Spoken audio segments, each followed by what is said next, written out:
हमें समझना है सबसे पहले कि सिमुलेशन होता क्या है। ठीक, तो व्हाट इज सिमुलेशन, सबसे पहला क्वेश्चन आएगा आपके दिमाग में। तो simulation is the process of designing और a model of a real system and conducting experiment with this model for the purpose of understanding the behaviour of the operation of the system. Basically simulation is the imitation of reality. ठीक, तो इस ये पूरी line पढ़ने से आपको एक चीज समझ में आएगी कि एक मॉडल होगा। ठीक है, एक किसी हम लोग सिमुलेशन में क्या करेंगे, एक तरह का मॉडल बनाने की कोशिश करते हैं। ठीक है, और वो मॉडल क्या है, एक कॉपी होगी रियल सिस्टम की। ठीक, कोई रियल सिस्टम होगा, उसके एक कॉपी मॉडल बनाएंगे उसका। ठीक, और उसमें हम लोग एक्सपेरिमेंट करेंगे इस मॉडल के ऊपर, ताकि हमें ये बिहेवियर समझ में आ सके किसका, रियल सिस्टम का। ठीक है, जैसे आपके पास एरोप्लेन होता है। ठीक है, तो आपने क्या करा, वो कागज वाला उसी की तरह बना के समझने की कोशिश करी कि अच्छा ये इस तरह से उड़ता होगा। तो ये आपने क्या करा, बेसिकली आपने एक सिमुलेशन करा उसका। ठीक है, मतलब सिमुलेशन का मतलब खाली ये नहीं कि आप कंप्यूटर पे बैठे हो, ये भी बता देता हूँ। ठीक, जैसे विंड टनल वगैरह होती है, उसमें हम लोग क्या करते हैं, विंड टनल के अंदर जो आपके एरोप्लेन्स होते हैं, जो एरोप्लेन्स वगैरह होते हैं, हाँ, जो विंड टनल्स होती हैं उसके अंदर जो एरोप्लेन्स होते हैं, उसका जो है हम लोग एक कोई मॉडल छोटा सा बनाते हैं। ठीक है, और जो स्टडी हमें आसमान में नहीं कर पा रहे हैं, हम लोग उस छोटे मॉडल पे करते हैं, ताकि हमें ये उसके जो आसमान में जो बड़ा एरोप्लेन है उसके बिहेवियर के बारे में पता चल जाए कि अगर इतनी स्पीड में हवा एयर फ्लो कर रही है तो क्या क्या इफेक्ट आएगा उस एरोप्लेन के ऊपर। ठीक है, तो दिस इज द बेसिक क्या है, बेसिकली हम लोग एक मॉडल बनाते हैं जो कि रियल सिस्टम पे बेस होता है। ठीक है, और वो रियल सिस्टम को कॉपी करके बनाया जाता है, ताकि हम लोग उस मॉडल के ऊपर एक्सपेरिमेंट कर सकें और रियल सिस्टम को स्टडी कर सकें। ठीक, तो basically simulation is the imitation of reality, यानी सिमुलेशन जो है एक तरीके से कॉपी टाइप की है रियलिटी की। ठीक, जैसे हम लोग जैसे एग्जाम्पल इसका चेस भी बोल सकते हैं कि चेस में क्या होता है, घोड़े होते हैं और सिपाही होते हैं। हम लोग ये पूरी एक वार का जो है, एक तरीके से वार का एक छोटा सा सिमुलेशन इसको बोल सकते हैं, चेस गेम को। ठीक है, तो अब बात आती है कि टाइप्स ऑफ सिमुलेशन कितने तरह के होते हैं। So we have generally two types of simulation. First one is analogue और environmental simulation, and second one is your computer और सिस्टम सिमुलेशन।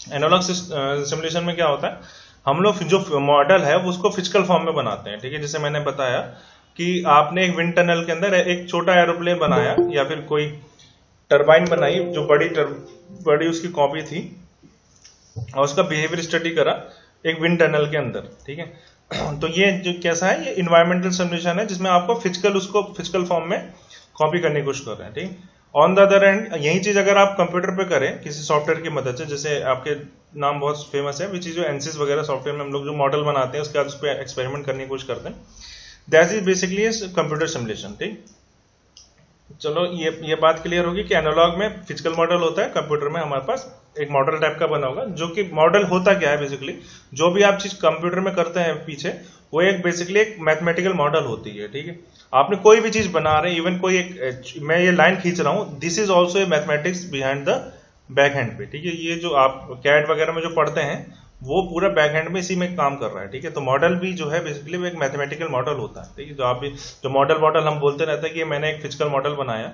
कि मान लो आपने एक सिलेंडर बनाया, तो वो उसके पीछे भी पूरी एक मैथमेटिक्स लगी होगी। ठीक, तो आपने एक सिलेंडर बनाया, फिर क्या करा, उसके ऊपर फोर्स वगैरह लगा के देखा और देखा कि उसमें स्ट्रेस कितने जनरेट हो रहे हैं किसी सॉफ्टवेयर के अंदर।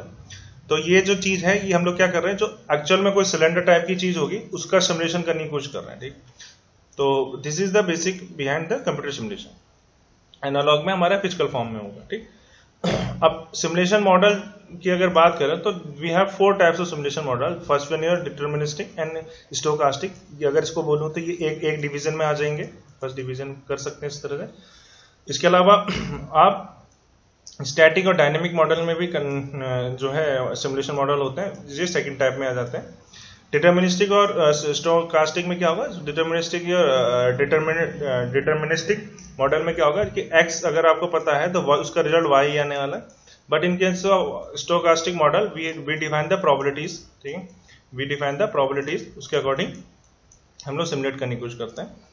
उसके अलावा क्या है हमारे पास स्टैटिक और डायनेमिक है। स्टैटिक वाले में क्या रहेगा, time is not very important factor. आप किसी पर्टिकुलर टाइम पे ही आप जो है मॉडल को सिमुलेट करने की कोशिश कर रहे हैं, then it is a static model. And dynamic model में क्या होगा कि time is a very important factor. तो टाइम जो है is a very important factor, जिसमें आप गिवन टाइम के अंदर जैसे जैसे टाइम बढ़ेगा वैसे वैसे मॉडल का बिहेवियर या फिर सिमुलेशन भी चेंज होता रहता है।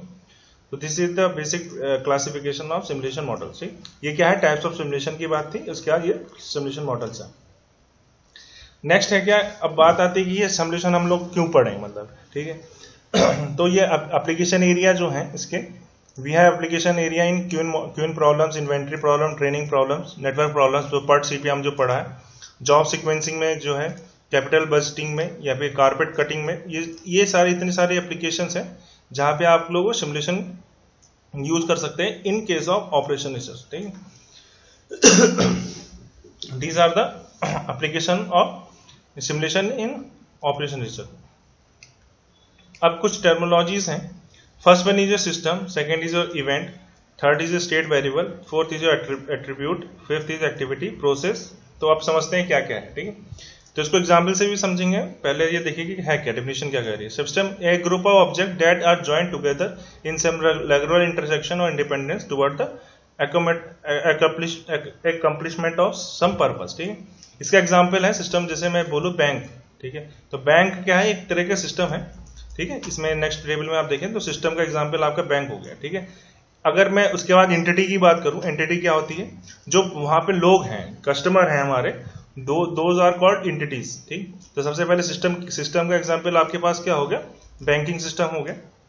उसमें एंटिटीज क्या हो सकती है, कस्टमर्स हो सकते हैं। ठीक है, इसके बाद हमारे पास एट्रीब्यूट्स क्या है, एट्रीब्यूट्स क्या है, प्रॉपर्टी जो कस्टमर करते हैं काम। ठीक है, तो क्या क्या बैलेंस चेक करने का काम कर सकते हैं, पैसे विड्रॉ करने का काम कर सकते हैं, कस्टमर पैसे जमा करने का काम करते हैं, चेकबुक लेने का काम करते हैं, ये सारे एक्टिविटीज करते हैं जो कस्टमर जो है, एंटिटी जो काम करती है, दैट इज कॉल्ड एट्रीब्यूट्स। तो जैसे एट्रीब्यूट्स में क्या हो गया, चेकिंग अकाउंट बैलेंस। ठीक, आजकल तो कोई नहीं करता है जनरली बैंक में जाकर, बट यू कैन डू। तो एट्रीब्यूट्स में क्या आ गया, चेकिंग अकाउंट बैलेंस। एक्टिविटी क्या होगी, मेकिंग डिपॉजिट्स। ठीक है, this is something similar to attributes. इसके बाद क्या हुआ, इवेंट्स क्या हो गए, क्या जो कस्टमर आएगा या फिर जाएगा, that is called your events. ठीक है, कोई काम के स्टार्टिंग या एंड होने का प्रोसेस को जो बोलते हैं इवेंट बोलते हैं, that is called event. Change in the system state. ठीक है, इसके बाद अब next we have state variables. ठीक है, वो वेरिएबल जो डिफाइन करने के लिए यूज होते हैं किसी स्टेट को। ठीक है, that's are called state variable. जैसे कि आप जैसे क्यूइन थ्योरी में हमने पढ़ा था कि number of person are defining कि क्यूइन कितनी की है। ठीक है, तो अगर वो इन्फिनाइट क्यूइन होगी तो हम लोग को मॉडल दूसरा तरीके से लगाना पड़ेगा। ठीक है, अगर वो नंबर ऑफ पर्सन जो है हमारे पास लिमिटेड होंगे तो हमें मॉडल दूसरे तरीके से लगाना पड़ता है। ठीक है, तो ये कैसे डिफाइन होता है, वो स्टेट वेरिएबल के अकॉर्डिंग डिफाइन होता है कि किस तरह का आपके पास सिस्टम है। इसके बाद प्रोसेस क्या होगा, sequence of order of events. ठीक है, और तो ये कुछ चीजें हैं जो बेसिक टर्मिनोलॉजी है। तो सिस्टम का एग्जांपल हो सकता है बैंक, एंटिटीज कस्टमर वगैरह हो सकते हैं, एट्रीब्यूट्स क्या है, वो कस्टमर क्या काम करते हैं, चेकिंग बैलेंस, और एक्टिविटीज इसके अलावा क्या है, मेकिंग डिपॉजिट। इनको अगर आप एक में रखना चाहें तो एक में भी लिख सकते हैं, काफी सिमिलर टाइप की चीजें हैं। इसके अलावा है आपके इवेंट्स है, अराइवल डिपार्चर है, स्टेट वेरिएबल जो आपको डिफाइन करने के लिए यूज होते हैं। ठीक, तो this is the basic terminologies used in simulation. ठीक, अब इसके advantages, we have this type of advantages. It is very useful for sensitive and complex system. ठीक है, ये जो है आपका सिमुलेशन है, कॉम्प्लेक्स सिस्टम को सिमुलेट करने के लिए या उसको समझने के लिए काफी यूजफुल होता है। ठीक है, it is suitable for large and complex real life problem that can not be solve with quantitative methods. ठीक, ये क्वांटिटेटिव जो मेथड्स होते हैं आप जो सिमुलेट नहीं कर पाते हैं, उसको जो है आप सिमुलेशन के थ्रू सिमुलेट कर सकते हैं। It is the remaining tool when all other technique become intractable और फेल। ठीक है, ये सिमुलेशन एक ऐसी टेक्निक है जो जब बाकी सारे तरीके जो फेल हो जाते हैं आपके रिजल्ट निकालने के लिए, तो इस तरीका काफी यूजफुल होती है। ठीक, it can be used as a pre service test to try out new policies and decision for operating system. ये कुछ एडवांटेजेस हैं आपके पास। Next we have some disadvantages with also. Main ये सारे दीज आर ऑल डिसएडवांटेज। बस आपको एक चीज मैं बताना चाहता हूँ इसमें डिसएडवांटेज में। देखिए सिमुलेशन में हम लोग आगे जो हम लोग सिमुलेशन करेंगे या फिर पढ़ेंगे उसमें हम लोग बेसिकली क्या करने वाले हैं वो थोड़ा सा समझ में आ जाए तो डिसएडवांटेज आपको अच्छी तरह से समझ में आएगा। तो सिमुलेशन में हम आगे एक रैंडम नंबर की बात करेंगे, ठीक है। देखिए हमने तो जब रैंडमाइजेशन की बात आएगी तो रैंडम नंबर जब हम लेंगे नंबर, इन दैट केस वो रिजल्ट पे कुछ इफेक्ट डालेगा, रैंडम होगा, ठीक है। तो वो एक बात समझ में आएगी कि जो रैंडम नंबर होगा उसकी वजह से हमारा रिजल्ट पे इफेक्ट आने वाला है, तो ये जो हमारा रिजल्ट आएगा वो ऑप्टिमम तो नहीं होने वाला, ठीक है। तो जो सिमुलेशन टेक्निक है that is not an optimization technique, ठीक है। मैं आपको बिल्कुल क्लियर कर दूं कि सिमुलेशन जो है हम जो पढ़ रहे हैं simulation, that is not a optimization result वाला नहीं देगा आप, ठीक है।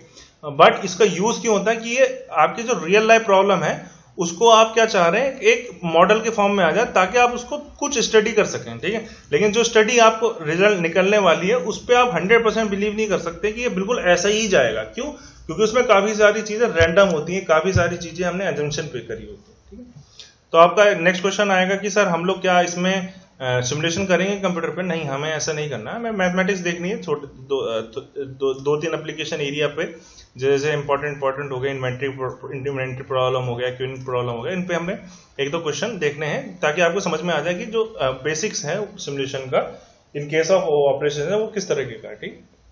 सो अगर आप इसको कंप्यूटर पे करना चाहें, ये जो सिमुलेशन प्रॉब्लम्स होती हैं उनको कंप्यूटर्स पे करना चाहें, for that we have these number of simulation at least these number of simulation languages which are useful for conducting the simulation experiment on the computer, ठीक। So examples are SimScript, GPSS,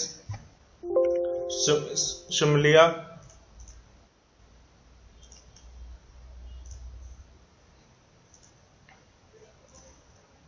SimPay, Dynamo।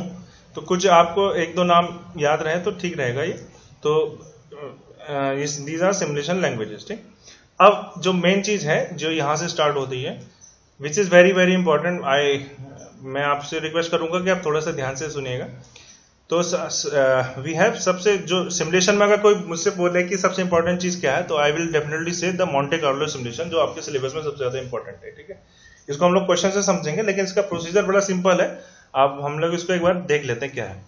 तो Monte Carlo simulation और Monte Carlo experiment are broad class of computational algorithms, ठीक है। ये बहुत सारी computational algorithm होते हैं, rely on repeated sampling, random sampling, ठीक है। इसमें रैंडम नंबर का यूज होता है और रैंडम सैम्पलिंग का यूज होता है टू ऑब्टेन न्यूमेरिकल रिजल्ट। हमें कुछ एक रिजल्ट निकालने के लिए हम लोग मॉन्टे कार्लो सिमुलेशन का यूज करते हैं, ठीक है। तो स्टेप्स क्या क्या है इसमें?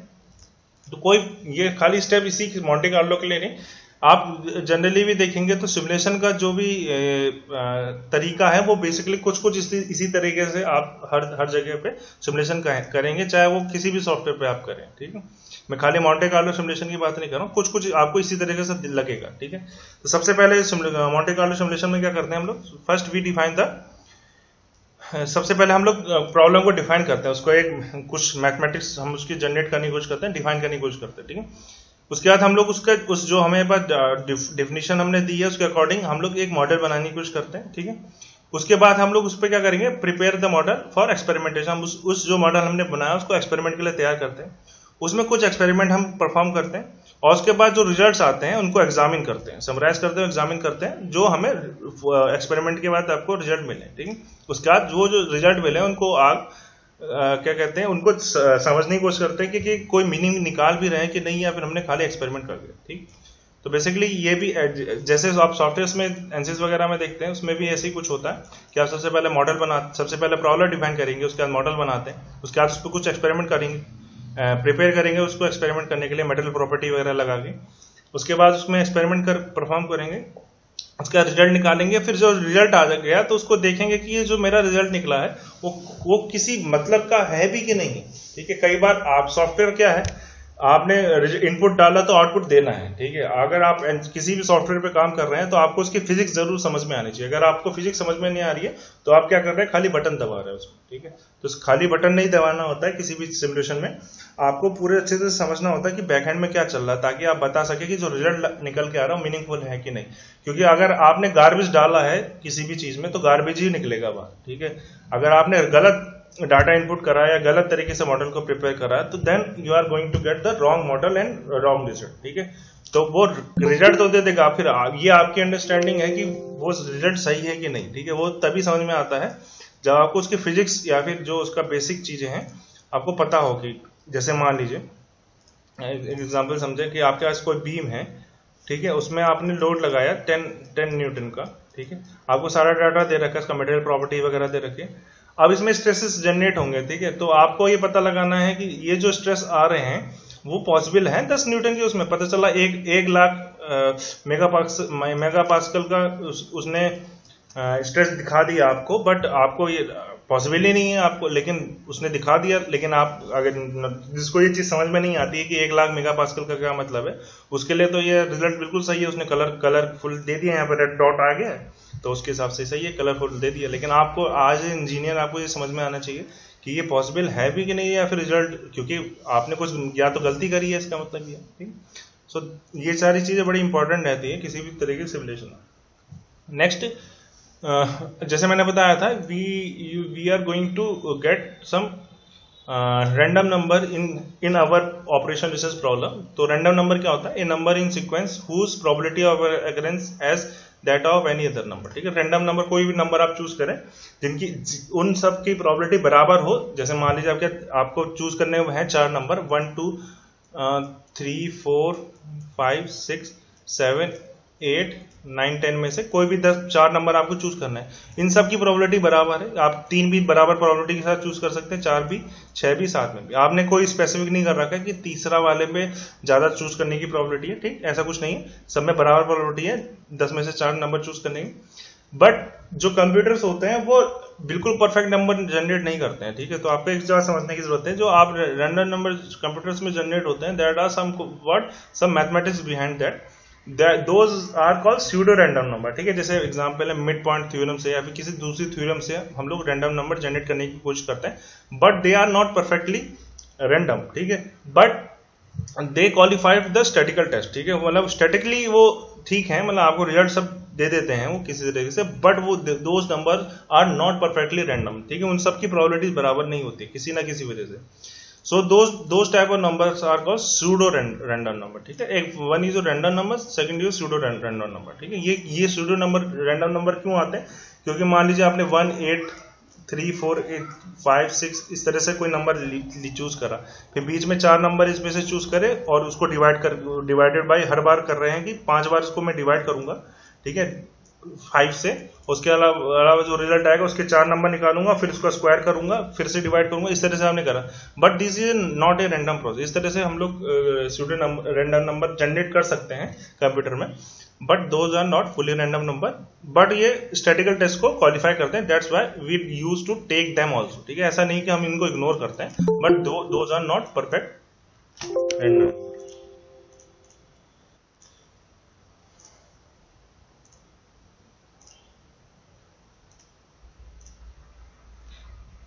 नेक्स्ट है, हम एक क्वेश्चन से समझते हैं कि इसके किस तरह से प्रॉब्लम्स हैं हमारे पास।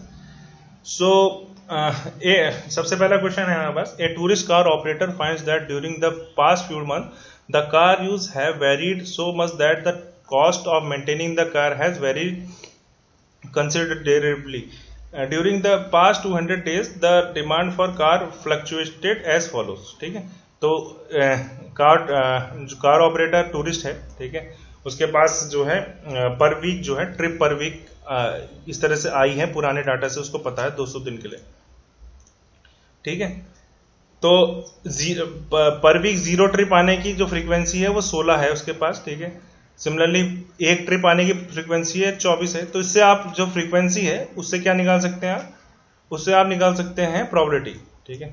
कैसे निकालेंगे? इन सबको ऐड कर लीजिए सबसे पहले। इन सबको आप जब ऐड कर लेंगे और 16 बाई जो एडिशन है इनका, ठीक है, 16 + 24 + 30 इस तरीके से जब आप करेंगे तो आपको पहले वाले के लिए प्रोबेबिलिटी निकल जाएगी ये। सिमिलरली दूसरे वाले के लिए आपको प्रोबेबिलिटी निकालनी है, तो 24 डिवाइडेड बाय दिस एडिशन, जो भी आपका एडिशन आया है इन सबका, 16 + 24 + 30 + 60 + 40 + 30, जो इन सबका एडिशन आया उसको डिवाइड कर दीजिए। So you will get the probability for second also. ऐसे ही थर्ड, फोर्थ, फिफ्थ सबकी प्रोबेबिलिटीज निकालेंगे, ठीक है। आपको क्या करना है, use a random number simulate the demand for 10 weeks, ठीक है। रैंडम नंबर्स के यूज करके आपको नेक्स्ट 10 वीक्स के लिए 10 वीक्स के लिए जो डिमांड है उसको सिमुलेट करना है, ठीक है। इतना समझ में आता है कि ये उसके पास डाटा है, ठीक है, और उसको 10 वीक्स आगे के लिए करना है, ठीक है। अभी हम इसको समझेंगे कैसे करना है। तो सबसे पहले ये है कि इसको करने से पहले आपको इस तरह से टेबल बनानी होगी, ठीक है। इस टेबल में क्या क्या है पिछले समझिए। दीज ईयर ट्रिप्स जो थी वो यहाँ पे लिख लिया आपने, सेम चीज। फ्रीक्वेंसी जो थी वो यहाँ पे लिख ली। अब इसके बाद हमने क्या करा, हमने इसमें प्रोबेबिलिटी निकाली, वो जैसे मैंने बताया था। जो पहले वाली कैसे निकलेगा, which is your 16 divided by इन सब का सम, ठीक है। तो इन सब का जो सम आएगा तो 16 डिवाइडेड बाई इन सब का sum which is going to be 0.08, ठीक है। इसके बाद आपने सेकंड वाले का कैसे निकालेंगे, सेकंड वाले का निकालने के लिए 24 डिवाइडेड बाई जो इन सब का सम आया होगा, ठीक है, इन सब का जो सम आया होगा विच इज 0.12, ठीक है। ऐसे थर्ड वाले के लिए 0.15, 0.30, 0.20, 0.15, ठीक है। ये आप निकाल लेंगे प्रोबेबिलिटी। अब इन सब का क्यूमुलेटिव निकालना है। क्यूमुलेटिव कैसे निकालेंगे, आप ऐड करते चले जाइए। सबसे पहले 0.08 है तो 0.08 इस तरह से लिख लिया। 0.08 plus 0.12 it is going to give you 0.20, 0.20 plus 0.15 is going to give you 0.35, अब ये 0.35 आ गया, 0.35 plus 0.30 is going to give you 0.65, ठीक है।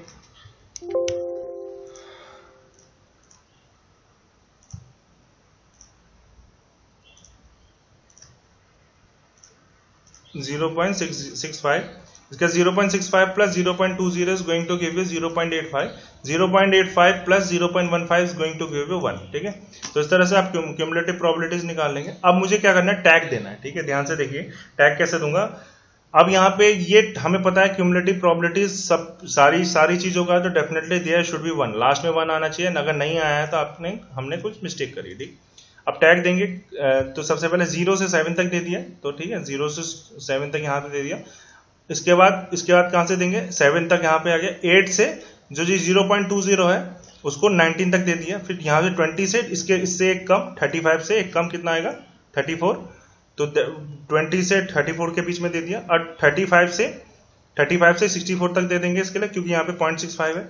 और फिर 65 से लेकर कहां तक, 84 तक दे देंगे। और उसके बाद 85 से लेकर ये 99, या फिर इसको पूरा का पूरा 100 भी कर सकते हैं, ठीक है। तो ये 90 यहाँ गलत लिखा है, तो ये this is going to be 100 और 99, ठीक है। इसको 99 मान लीजिए, 99 तक आपने टैग दे दिया, ठीक। अब ये प्रॉब्लम खत्म हो। अब हमें क्या करना है, नेक्स्ट 10 वीक्स के लिए सिमुलेट करना है, ठीक है। तो 10 वीक्स के लिए आपने 1 2 3 4 5 6 7 8 9 10 इस तरह से वीक लिख लिया। उसके बाद एक रैंडम नंबर लिखेंगे, ठीक है। आप लोग, ये कुछ भी हो सकता है। अब ये कहां से कहां तक होगा, ये समझने के लिए आपको एक समझ में नहीं, जो ये टैग नंबर्स हैं, ठीक है, टैग के अंदर जो नंबर्स हैं वो आएंगे। तो ये 0 से लेकर 100 तक कोई भी रैंडम नंबर आप ले सकते हैं, ठीक है। अब दिमाग में आ रहा होगा सर अगर ऐसी बात है तो सबका आंसर अलग आएगा। हाँ बिल्कुल सही बात है, सबका आंसर अलग आएगा। अगर आपके या तो जनरली इन दैट कंडीशन अगर इस तरह की कोई प्रॉब्लम आती है तो आपको रैंडम नंबर यहाँ पे जो जनरेट करके दिए हैं वो सबके लिए एक ही दे देते हैं। तो ये एक तरीके से रैंडम नंबर पे ही डिपेंड कर रहा है क्वेश्चन। तो सबका आंसर अगर रैंडम नंबर सबके सेम है तो then the answer is going to be same, ठीक है। तो जनरली क्या होता है कि रैंडम नंबर को आपको पता चल जाते हैं पहले से क्वेश्चन में दिए होंगे। अगर नहीं दिए हैं बाय द वे तो आप कोई भी रैंडम नंबर ले सकते हैं, ठीक है। किसके बीच में, जो रेंज बनी है इसके बीच के अंदर, ठीक है। 0 से, जैसे इस वाले केस में 0 से लेकर 100 के बीच में आप कहीं भी रख सकते हैं, ठीक। सो रैंडम नंबर है ये, मतलब रैंडम है, बिल्कुल ये समझिए कि मतलब ऐसा नहीं कि 82 कहीं से कैलकुलेट करके आया, ये रैंडम नंबर है, ठीक। सो अब ये देखिए 82, 95, 18, 96, 20, 84, 56, 11, 52 और 3 है। अब ये इसका करें कि हम लोग, तो इससे हम लोग को डिमांड निकालने, तो 82 सर इसके सर वो दोनों बीच में आ रहा है ना सर, जो नंबर है। हाँ अभी आपने बोला, तो फिर ये 82 कहाँ से आ गया? हाँ तो 0 से 99 के बीच में नहीं है 82, मतलब सबके लिए 10 के 10 नंबर 0 से 99 के बीच में होना चाहिए। हाँ हाँ वो रैंडम नंबर उसी में से, क्योंकि मैं बता रहा हूँ क्यों ऐसा होना चाहिए, टेंशन मत दो, वही समझा रहा हूँ। इसको ऐसे इसलिए करा गया है कि जैसे मान लो यहाँ पे 82 लिखा है ना, ठीक है। तो ये 82 यहाँ इस रेंज के अंदर कहीं लाई कर रहा होगा। जैसे यहाँ पे कौन सी वाले रेंज में लाई करेगा, ये यहाँ 65 से 84 के बीच में लाई करेगा, ठीक है। Yes sir. 60, तो वो वाली डिमांड हम उठा लेंगे। कौन सी डिमांड, जो वाली कौन सी है, चौथे नंबर पे है, ठीक है, फोर्थ वाले पे, तो यस ये सर। डिमांड ये 4 आ जाएगी, ठीक है। तो ये जो डिमांड है वो पहली वीक की हो जाएगी 4। बस समझ में आ रही? अच्छा सर, लेकिन ये जो 82 है ये हम हाँ रैंडमली ले रहे हैं, हम चाहें तो हम हाँ कुछ भी ले सकते हैं। हाँ, कुछ भी ले सकते हैं जब तक क्वेश्चन में ना दिया हो, ठीक है। अगर इस तरह से क्वेश्चन आया है ठीक। तो उसमें अगर रैंडम नंबर आपको दिए हैं तो यही करना है, क्योंकि अब बात यह आएगी ना कि अगर मान लीजिए इस तरह के क्वेश्चन अगर आते हैं तो अगर सबको रैंडम लेने दिया तो फिर आंसर तो फिर पता ही नहीं चलेगा ना कि कौन सा आंसर है, फिर सबका बैठ के कैलकुलेट करो। बस समझ रहे? तो जनरली क्या होता है कि ये रैंडम नंबर दे देते हैं, क्योंकि यही चीज वो चीज है जो कि सबके आंसर को डिफरेंट बना सकती है, ठीक है। वैसे एक्चुअल में रैंडम होने चाहिए, ठीक। अब ये जैसे 95 है, 95 कहाँ से कहाँ के बीच में, 85 से 99 होगा, ये 90 नहीं होगा, तो 85 से 99 के बीच में लाई करना चाहिए, ठीक है। सो इसके लिए कौन सा है, वी हैव डिमांड ऑफ 5, ठीक है, that's why we have written here 5, ठीक है। ऐसे 18 कहाँ पे है, 18 आपका है 8 और 19 के बीच में, जिसके लिए डिमांड कितनी है आपके पास, उसके लिए डिमांड है 1, ठीक है। So we have it is written here 1, ठीक है। इसी तरह से ये सबके लिए रैंडम नंबर है और उसके करस्पॉन्डिंग इस तरह से आपने डिमांड निकाली, ठीक है। तो इन सब का एडिशन कर सकते हैं। ये सीधे आपका आंसर हो गया जो क्वेश्चन में पूछा गया था कि 10 वीक के लिए आप लोगों को डिमांड को बताना है कितने होने के चांसेस है। अब ये वो किस चीज पे डिपेंड कर रहा है, वो रैंडम नंबर पे डिपेंड कर रहा है, ठीक है।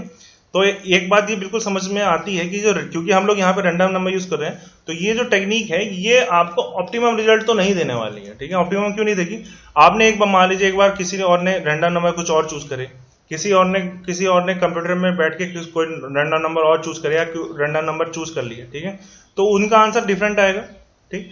So that's why these techniques are not an optimization techniques. मैं बिल्कुल क्लियर कर दूं, simulation techniques are not an optimization technique, but ये हमें कुछ मॉडल के बारे में प्रेडिक्शन करने के लिए हेल्प करते हैं जब तक कि आप रैंडम नंबर को रैंडम रखने दें, ठीक है। अब किसी को गुस्सा आया कि नहीं मैं 1 से 20 तक 100 तक की मेरे चांसेस है, बट मैं खाली 1 से 20 ही तक चुनूंगा, तो that is not going to be a random number. वो आपने फोर्स कर दिया है कि 20 से ऊपर नहीं लेना, ठीक है, तो वो रैंडम नंबर की कैटेगरी में नहीं आएगा, ठीक है। बिल्कुल रैंडम होना चाहिए। रैंडम नंबर से कहने का मतलब है, डेफिनेशन देखते हैं, a sequence of number whose probability of occurrence is same as that of any other number, ठीक है। यानी 1 से 100 तक आप जो नंबर लिख रहे हैं तो उसमें पहले वाले 1 आने की प्रोबेबिलिटी भी 1/100 है और 100 आने की प्रोबेबिलिटी भी 1/100, इसके बीच में कोई भी नंबर आने की प्रोबेबिलिटी भी 1/100 ही होगी, ठीक है। ऐसा नहीं कि आपने 1 से 20 तक बोला, इसका मतलब ये है कि मैं 1 से 20 ही तक लूंगा, इसका मतलब ये नहीं होगा। इसका मतलब ये होगा कि आपने 21 से लेकर 100 तक के जो नंबर्स हैं उनको फोर्स कर दिया कि उनकी प्रोबेबिलिटी आना ही नहीं है, उनको फिर 0/100 हो जाएगी, ठीक है। तो ऐसा नहीं होना चाहिए। रैंडम नंबर की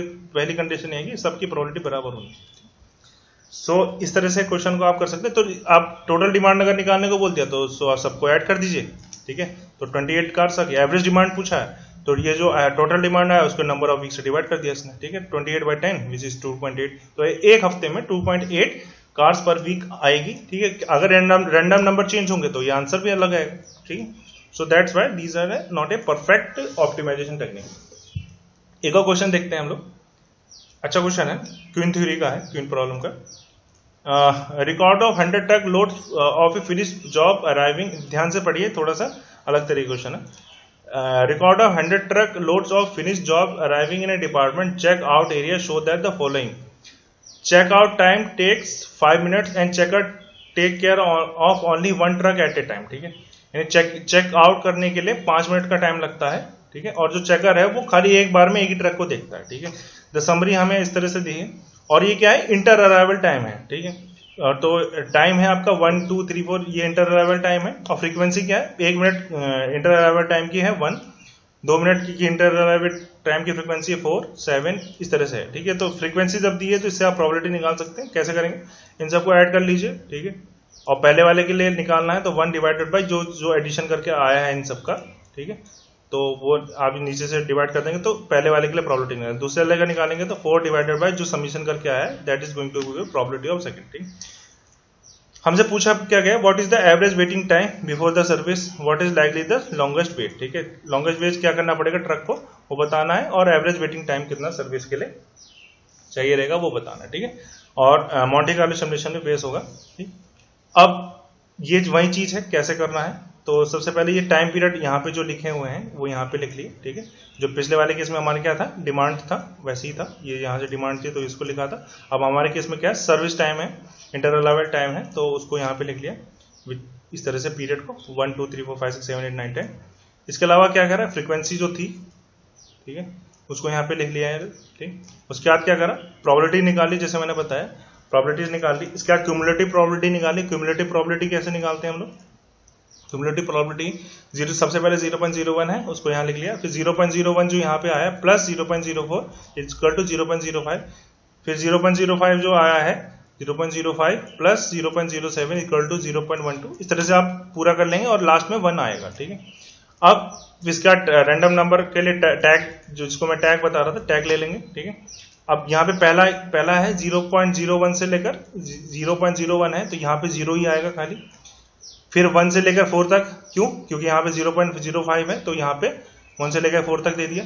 ऐसी फिर नेक्स्ट इज, और 5 से लेकर कहाँ तक जाएगा, 12, ये 12 0.12 है, तो 12 आ गया, तो इससे एक कम, विच इज 5 to 11 यहाँ पे आ गया, ठीक है, इस वजह से। उसके बाद क्या आएगा, 12 से लेकर कहाँ तक, 28 तक, ये आ गया, ठीक।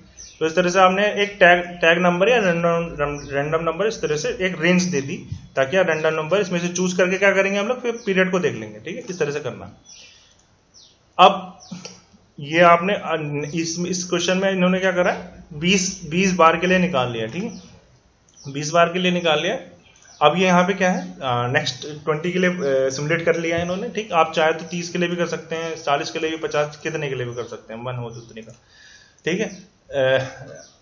इसके बाद इन्होंने क्या, रैंडम नंबर ले लिए, ठीक है। जैसे मैंने बताया कि ये कहीं से भी उठ सकते हैं, या तो आपको क्वेश्चन में दिए हो सकते हैं, नहीं तो आप अपने मन से ले सकते हैं, क्वेश्चन में नहीं दिया, ठीक है। इंटर अलाइवल टाइम दे रखा है इसमें, ठीक।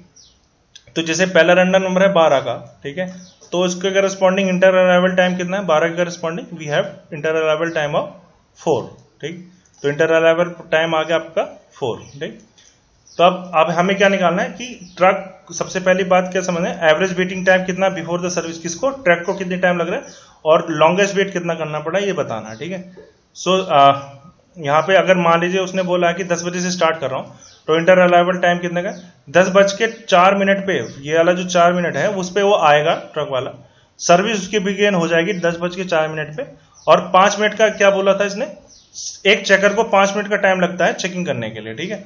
तो ये 5 मिनट का टाइम लगाएगा उस सर्विस को एंड करने के लिए, तो ये 10:09 पे खाली हो जाएगा, ठीक है।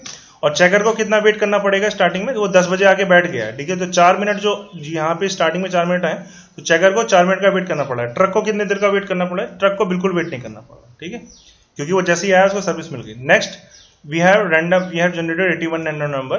सो 81 कहाँ पे, कौन सी रेंज में लाई करेगा, 62 82 वाली में लाई करेगा, विच इज योर 6, ठीक। तो 6 इंटर अराइवल टाइम 6 होएगा। अब वो पिछले वाले से इंटर अराइवल का मतलब ये है कि एक ट्रक और दूसरे ट्रक के बीच का डिफरेंस, ठीक है, टाइम का। तो ये पहला वाला 10:04 पे अराइव हुआ था, नेक्स्ट वाला कितने पे आएगा, इससे 6 मिनट बाद, तो 10:10 पे आया। सर्विस भी बिगिन उसको 10:10 पे हुई, लेकिन उसकी सर्विस एंड कितने बजे होगी, 5 मिनट का टाइम लगेगा, तो that is going to be 10:15, ठीक है। अब चेकर को उसमें कितना वेट करना पड़ा, क्योंकि वो 10:09 पे खाली हो चुका था, ठीक है, उसने सर्विस एंड कर दी थी, बट नेक्स्ट ट्रक कितने बजे आया, 10:10 पे, तो चेकर को 1 मिनट का वेट करना पड़ रहा है, ठीक है। That's why we have the checker time के लिए हमें 1 है, ठीक। Next random number is your 36, ठीक है।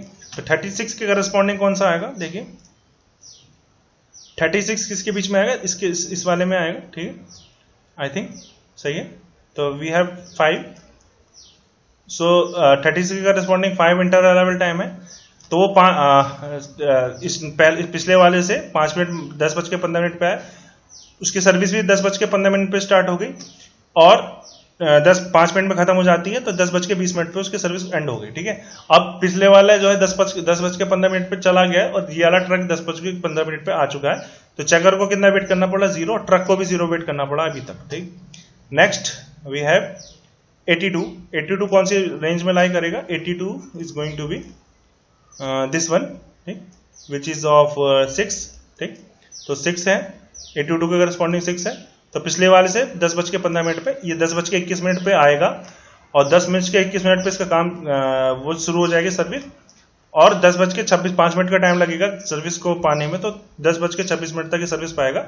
और चेकर को कितना वेट करना पड़ा, वो 10:20 पे खाली हो गया था, बट इसको 10:21 मिनट पे गाड़ी मिली थी, तो that is going to be 1, ठीक है। चेकर को तो 1 मिनट का वेट करना पड़ा। नेक्स्ट वी हैव 21, ठीक है।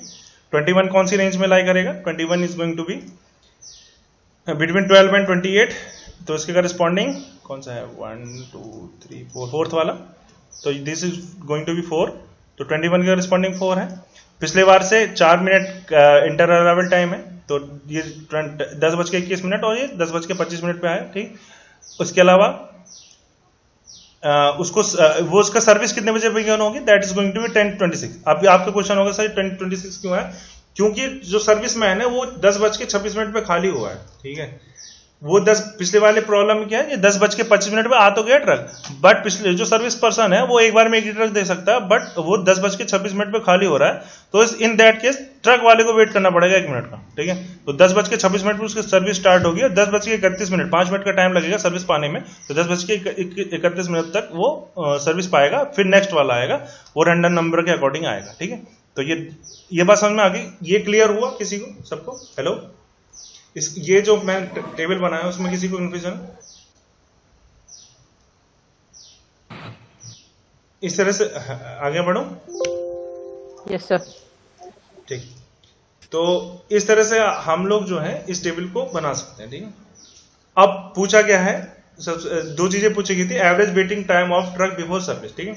तो सबसे पहले एवरेज वेटिंग टाइम कितना है ट्रक का, ये सारे जो टाइम है उनको ऐड कर लेंगे हम लोग, ठीक। और कितने एवरेज निकालना है, तो that is going to be divided by 20 के लिए हमने सिमुलेट करा है, तो इन सबको ऐड करके कितना है 1 + 1 + 1 प्लस ये इन सबको ऐड करेंगे, that is going to be 16, ठीक। तो 16 डिवाइडेड बाय 20 करेंगे तो 0.8 मिनट का तो ट्रक को लगा सर्विस टाइम के लिए, ठीक है। Expected longest period of waiting किसके लिए? ट्रक के लिए। तो एक्सपेक्टेड लॉन्गेस्ट वेटिंग कितना करना पड़ा है, देखिए इसमें 3 जो है ट्रक को करना पड़ रहा है, और अगर चेकर के लिए बोलेंगे तो चेकर के लिए सबसे लॉन्गेस्ट वेटिंग टाइम कितने का है? 4 मिनट का है, ठीक है। तो इस वाले में किसमें हमें ट्रक के लिए बताना है, तो इसमें जो लॉन्गेस्ट जो सबसे बड़ा है नंबर दैट इज योर 3, तो लॉन्गेस्ट वेटिंग टाइम कितना आएगा? 3 मिनट का, ठीक है। तो इस तरह से आप लोगों को ये क्वेश्चन को टैकल कर सकते हैं। थोड़ा सा मतलब इस वाली चीज में कंफ्यूजन हो सकता है, लेकिन ये किस तरह का क्वेश्चन लग रहा है? सिक्वेंसिंग टाइप का है, नहीं कि कब खाली हुए, कब आपने स्टार्ट करा, ये बस में से थोड़ा सा ट्रिक है, बाकी सब सेम है। रैंडम नंबर जनरेट कर रहा है, उसके अकॉर्डिंग क्या है, रैंडम नंबर के टैग के अकॉर्डिंग आपको स्टार्टिंग की जो डिमांड है या फिर पीरियड है, टाइम पीरियड है, वो सब मिल गया है यहाँ पे, ठीक है। ये बीच की जो चीज है उसमें क्या हुआ है, बस ये बीच की चीज में क्या है, ये थोड़ा सा सीक्वेंसिंग टाइप का है कि कब खाली हो रहा है पर्सन या फिर ट्रक कब खाली हो रहा है, तभी उसकी सर्विसिंग हो पाएगी, ठीक है। तो these are the some of the question. कोई क्वेश्चन है आपका सिमुलेशन में अभी तक? These are some of the references. किसी का कोई सवाल है? हेलो?